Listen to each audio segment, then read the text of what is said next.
it appears that in their presence she was engaged with genuine solicitude, a definite emotional engagement certainly solicited for the children entrusted to her.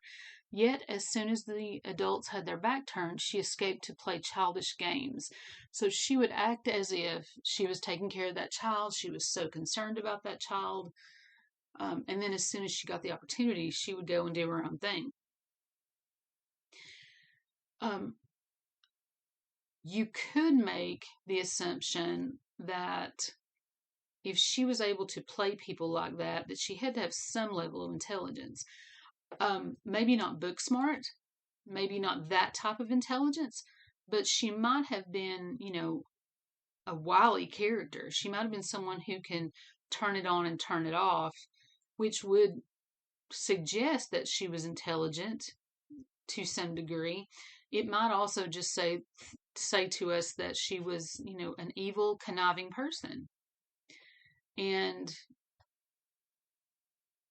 that would certainly fall in line with what she did, right? But we don't have a diagnosis. We don't have anyone other than this journalist who is saying things like,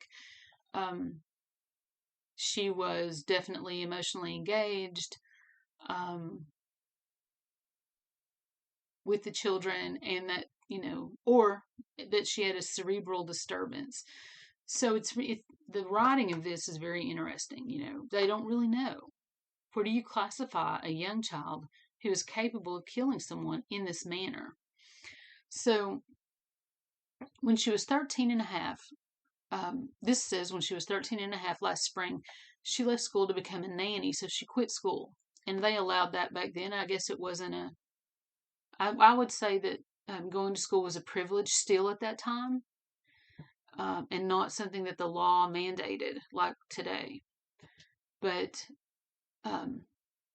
this is saying 13 and a half, which makes sense because when she was arrested, it was shortly thereafter that she turned 14. So I'm going to say that she was 13 at the time of the killings instead of 12. The timeline really reflects that more accurately. So she left school to become a nanny. She never stayed long with her employers, for a fortnight at most, and only once did she spend 6 weeks in the same house, which is also interesting. Since everywhere she worked a child had died, the rumor was not long ago spread that she had the evil eye, so that a countrywoman who one day wanted to engage her as a servant was dissuaded for this reason by a neighbor. So again, word of mouth. Like I said earlier, word of mouth is how she got these jobs. They certainly didn't have advertisements and things like we have today. So word of mouth would have been the most popular or most common way for someone to get a job. But when people started putting together that she had killed, or that she was in the homes of where these infants had died, and there became this pattern, even they were able to say, that she had the evil eye. Back in the day, the evil eye was almost like a curse. And so if someone said that you had the evil eye, then you were cursed, you were evil, you were not a good person. And you wouldn't want to touch anybody like that, right? You don't want to be around them. You certainly don't want them around your children. And that's what dissuaded this particular woman. And thank God, she was dissuaded, or there probably would have been another death. Her last masters, which was Mr. and Mrs. Oppenheimer, and keep in mind again that the English that they used back then, we do not use today. Masters, we would never call them masters. I would call them her employers or the child's parents. Mr. and Mrs. Oppenheimer were quite satisfied with her. It's true that her uncle was a servant on the same farm, and that consequently they were all the more disposed to his favor. So if they had even remotely suspected her of anything, because they knew her uncle well, and he worked on the farm for them, and I guess they knew his character, even though he was an alcoholic. Oh no, that was her dad. Her uncle was a servant on the same farm. So if they liked him and he was a good employee, they would probably, ignore some things, sweep it under the rug so that out of respect for him, they would not say anything. But we know now, of course, that was a big mistake, right? Because Oppenheimer was one of the children that was murdered by her.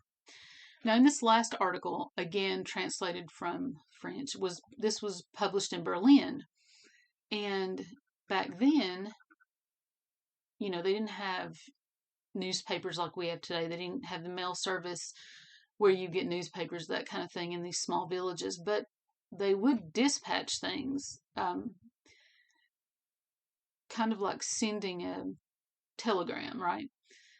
And this is what was sent from a correspondent or a journalist who would send the stories to different newspapers or different outlets, and then they would get paid per each time it was published. They would get paid. So the little servant, Ida Schnell of Munich, whose arrest we announced to you yesterday, hardly 14 years old, has definitely committed 7 murders on the conscience. She has made a formal confession. So again, with that wording, we would have just stopped with, definitely committed 7 murders, but this is 7 murders on the conscience. It was, moreover, not the first time that the young Ida Schnell was the subject of serious suspicion, and she had appeared before the investigating judge a few months ago, shortly after the strange death of a child she had custody of. The magistrate, for lack of evidence, released her, but she was not long in renewing her crimes, so she got away with it. There was some suspicion, but she got away with it. They didn't have enough evidence. But when her last crime was committed, it is accused at Opernaching near Munich in the household service of Bickler, little Peter, whose care had been entrusted to her, died suddenly 14 days after his birth. The parents, overcome with terrible suspicions, informed the police. The little corpse was exhumed, and the autopsy revealed details as precise as they were overwhelming. In order to kill little Peter, Ida Schnell had stuck a long hairpin into the child's neck. When questioned, she confessed that besides this murder, she committed 5 more in Munich, Lustheim, these names, Obergieshof and Mittenheim.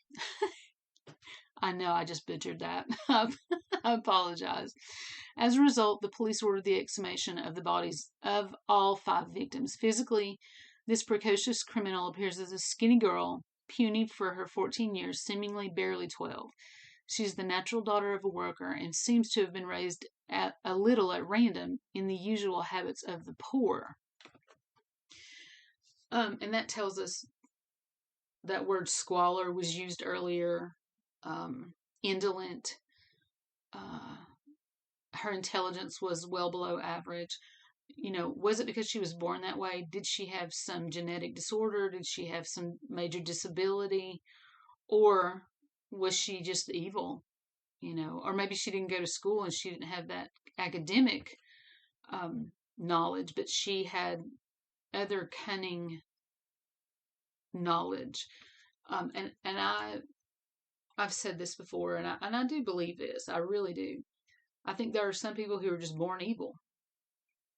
I think that the devil does have control over some people and how they act and what they do. And some people, when they're interviewed, serial killers especially, some of them when they're interviewed, they say that it's like an intrinsic desire. They can't get it out of their head. It's from within.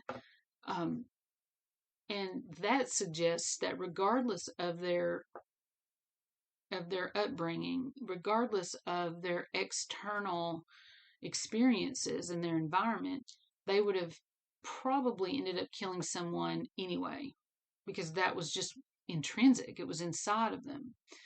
So we can think about it in that way. Maybe she was born evil. Even though she does hit quite a few of the boxes, she ticks a lot of the boxes on the aces, but we don't know if she was abused. We know that she was poor. We know that she didn't have a lot of opportunities. We know that her father was an alcoholic. That typically has some pretty bad, aftershocks. So we can we can piece together some history and make some assumptions on that.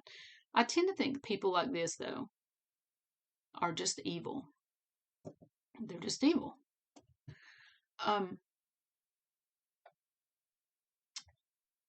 This journalist found that she spoke very little with her comrades, but suddenly and without cause she would utter long bursts of laughter, the reason for which no one could guess. And for me, of course, that signals some sort of psychopathy, right? When she was placed in private homes to watch children, she kept her jerky and childish pace, however, more carefully. Those who employed her say that she was very hardworking as long as she felt herself being watched, but that at once free, she left everything to run to play on the neighbor's swing. In spite of these excusable puerilities, she was very much appreciated by her bosses, for in their presence she always covered the little children with caresses and seemed to overflow with affection for them. And yet, once arrested, she explained with surprising calmness that the babies annoyed her, that she could not endure their cries without an intolerable annoyance, and that to silence them she would kill them. This is one reason I strongly believe she was just evil. She had the wherewithal to compose herself and appear loving and caring when she was being watched. And as soon as she wasn't being watched, she flipped back to that person who we know was not empathetic. She was apathetic and mean, just flat out mean. So I would put her in this category of being born evil. I don't think she learned this behavior. The Munich paper tells at length how the crime committed by Ida Schnell was discovered by the Oppenheimer laborers who work in the hops fields at Einsied between Dachau and Oberschleißheim. These good people were very happy with Ida, but soon the neighbors noticed that once Mrs. Oppenheimer was out, the children cried out.